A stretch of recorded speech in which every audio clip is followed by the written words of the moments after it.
We use a lot of words in the course of our lifetime. One study showed that the average American over the course of their life will say about 860 million words. Now, that's a lot of words.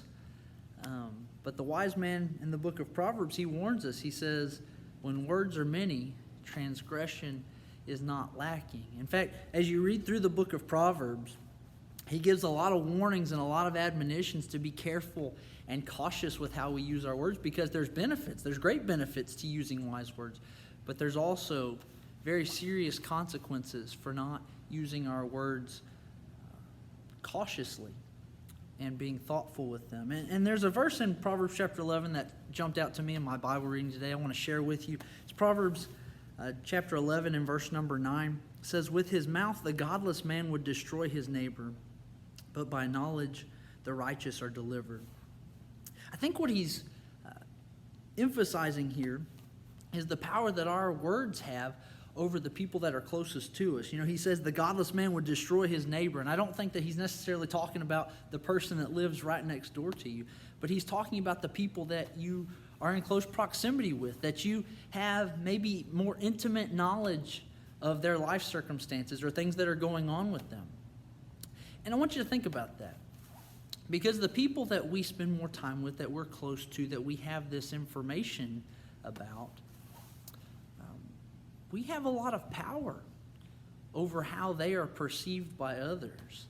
In fact, how we talk about our neighbors or how we talk about the people that are closest to us, the way that we talk about them to others can greatly affect how others perceive them.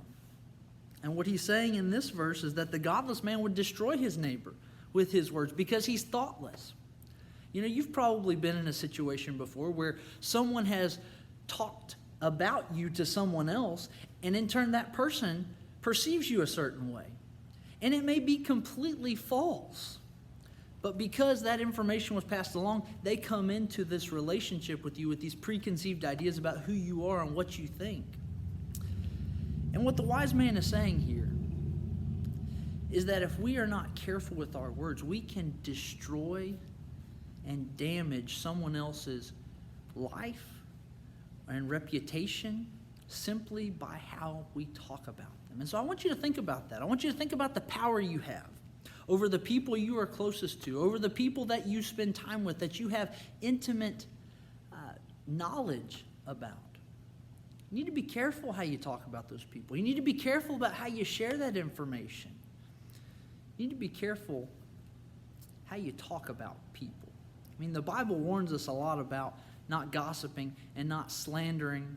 And certainly we understand the extreme cases of those, but I think this also points to being prudent with what information we share. Just because something is true, just because you know some information, doesn't mean that it needs to be shared. Because there's information that if it's shared, it can tear down and destroy and ruin someone's life. Over and over again, the wise man would say, a babbling fool will come to ruin. And one verse that's really been heavy on my heart as well is Proverbs chapter 10 and verse number 19. When words are many, transgression is not lacking. We need to be very careful about the words that we use, about how we talk about others, especially the people we care about, because if we're not careful, we can cause damage and destruction in the lives of the people that we care about the most.